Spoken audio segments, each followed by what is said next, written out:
Hello everyone. Welcome to Honara's Arts and Lifestyle channel. Today's video is going to be very special for you all because not only am I bringing a very beautiful story of Narasimha Swami on the special occasion of Narasimha Chaturdashi, but I am also going to introduce you to a new member of Honara's Arts and Lifestyle, and his name is Anirudh, and he's a student, and he is going to join my channel, and he is going to help me out with a few videos wherein he will be narrating beautiful mythological stories, and he will also be telling about Indian rituals, especially some of the North Indian rituals and some rituals which are very specific to Vishnu and Vaishnavism.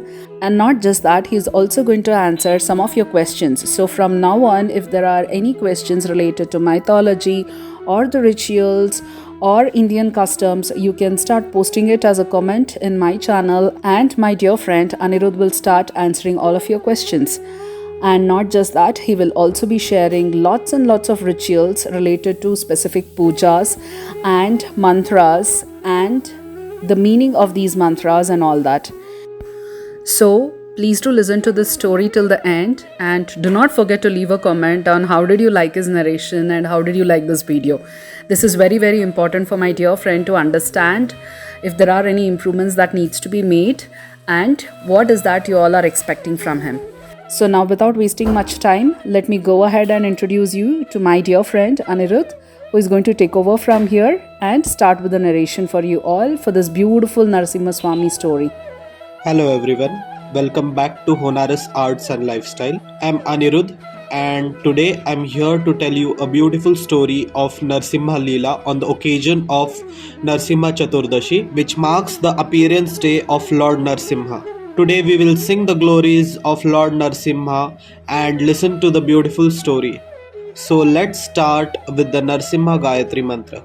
Om Vajranakhaya Vidmahe Tikshnadamshtraya Dhimahi Tanno Narasimha Prachodayat. Meaning, a devotee of Lord feels no danger even amidst the greatest danger. He is in constant meditation about his beloved Lord's glories and is confident of his protection. The Lord is eager to protect his devotees like he protected Bhakta Prahlad. Become free of all anxieties and doubts with this powerful chant of Shri Narasimha Gayatri. And now, Narasimha Kavacha Bija Mantra. Ugram Veeram Mahavishnum Jvalantam Sarvatomukham Narasimham Bhishanam Bhadram Mrityum Namamaham. Meaning, in the presence of sun, there can be no questions of darkness. Similarly, in the presence of Supreme Lord, there can be no possibility of any danger. When one takes shelter of Lord Narasimha, who is known as death or death personified, he becomes completely fearless. Bhakta Prahlad was able to overcome all kinds of obstacles and dangers simply by the grace of Lord Narasimha. Transform fearfulness to fearlessness with the ultimate chant to overcome all dangers, Sri Narasimha Bija Mantra. Now let's listen to the story. Lord Vishnu is known to have taken 10 incarnations to stop the rule of evil on this earth and bring peace and prosperity everywhere. Narasimha Avatar is considered to be Lord Vishnu's fourth avatar, which is a half man, half lion, to protect his devotee Prahlad. It is said that during Satyuga, sage Kashyap and his wife Diti had two sons, Hiranyaksh and Hiranyakashipu. Both were known to cause destruction and chaos everywhere and troubled the humans and devas alike. The gods, being fed up with their atrocities, prayed to Lord Vishnu to come up with a solution to stop the brothers. Lord Vishnu heard his devotees' prayers and took the form of giant boar known as Varaha Avatar to kill Hiranyaksh. This is considered to be Lord Vishnu's third incarnation. Hiranyaksh hit the earth personified as Bhudevi in the deep ocean. Lord Vishnu's Varaha Avatar finally managed to find the location of the earth and Hiranyaksh along with it. The fight between Varaha Avatar and Hiranyaksh. The boar and the Hiranyaksh had an intense fight, one that shook the whole world. Finally, the boar was able to mow down Hiranyaksh with his tusks and carried the earth on his tusks and placed her in her rightful position in the universe and restored balance in the world. This brought a lot of relief to the gods and the humans alike, but their happiness was short lived, as Hiranyaksha's brother Hiranyakashipu swore revenge on Lord Vishnu for killing his brother and caused immeasurable destruction in the world, scaring everyone around.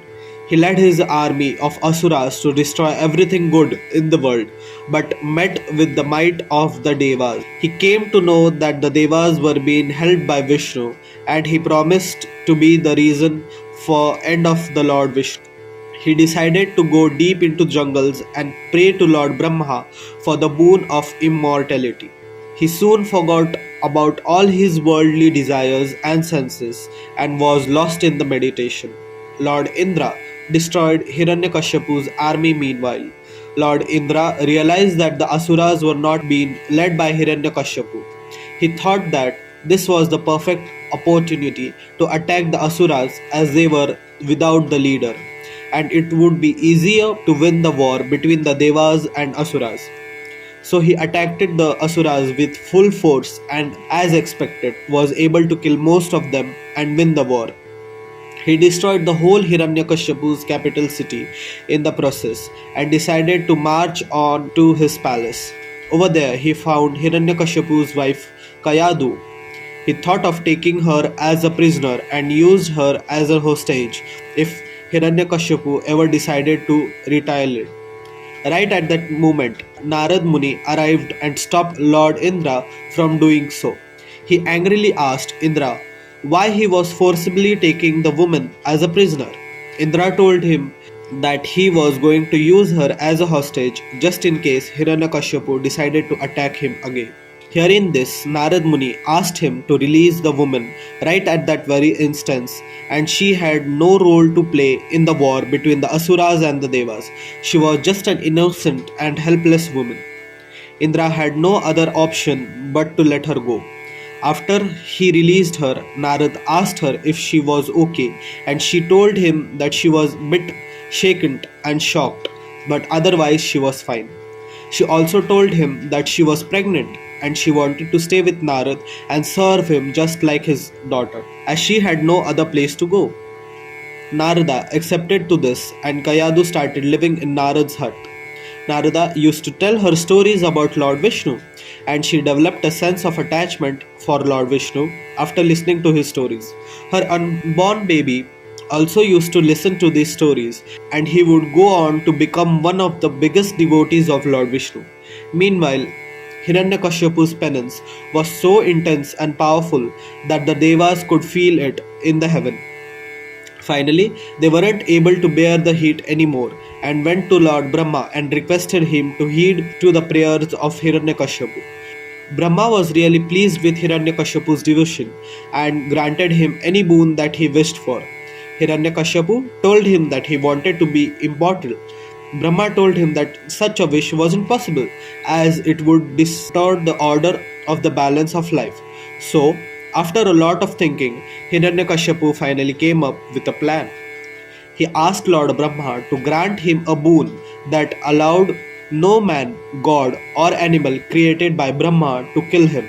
Also, nobody could kill him at the day or night, and no one could kill him in heaven or earth. Also, no one could kill him with a weapon or kill him either inside or outside his house. After a lot of thinking, he finally decided to grant the boon to him. Overjoyed, he went back to his kingdom. Over there, he was really saddened to see the condition of his kingdom.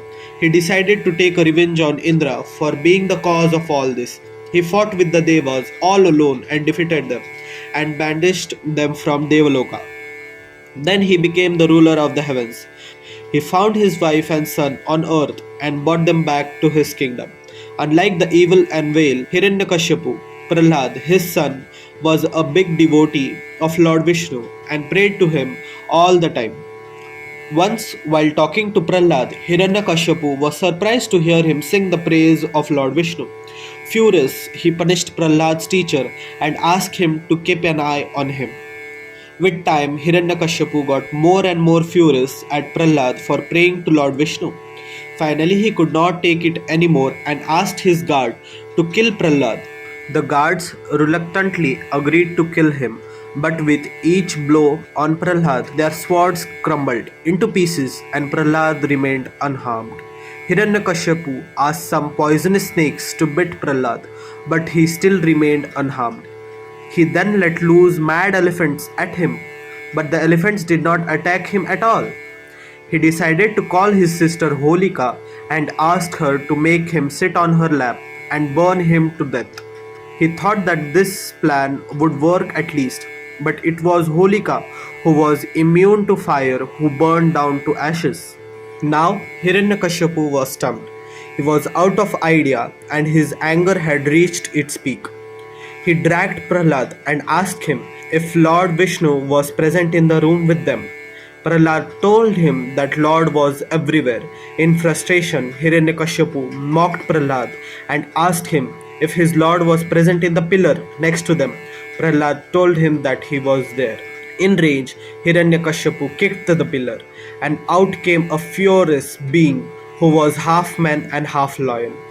Lord Vishnu incarnates as Narasimha Avatar. The creature screamed in booming voice that he was Narasimha, one of the 10 avatars of Lord Vishnu, who had come down to earth to kill Hiranyakashipu. He held Hiranyakashipu in vice-like grip and dragged him to the threshold of the door, which was neither outside nor inside his house. He placed him on his lap, which was neither sky nor earth, and killed him with the claws of the twinkling, without using any weapons. After killing out the half lion, half man, gave out a loud roar, which crowed away all the asuras in the fright. No one dared to approach the beast, but Prahlad went upon to him with utter devotion in his eyes and thanked him for saving his life. When asked about his father, Narasimha told him that Hiranyakashipu was actually Lord Vishnu's gatekeeper, Vijaya, who was cursed and who needed to take 3 more births to go back to the heavens.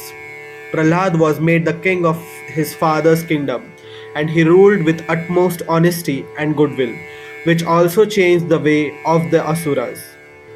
Thus, Lord Vishnu had taken the incarnation as half lion, half man to save both his devotee Prahlad from the wrath of Hiranyakashipu, and he helped Vijaya, the gatekeeper, to somewhat make progress in overcoming the curse. Now that you have listened to the complete story, let me tell you, listening to the glories of Lord is also a type of worship, or you can say a kind of worship, which you can do. Lord Narasimha is considered to be the protector. He protects us from all the fears or all the bad eyes or evil. So, whenever you feel fear, you can chant the Narasimha Gayatri mantra or the Narasimha Kavach Bija mantra and feel the strength within you. I hope you enjoyed this video and I'll see you in the next video. Until then, Hare Krishna. So I hope you all have liked this video. If so, please click on the like button and subscribe to my channel, and don't forget to click on the bell icon to get automatic notifications every time I release a new video. Thank you.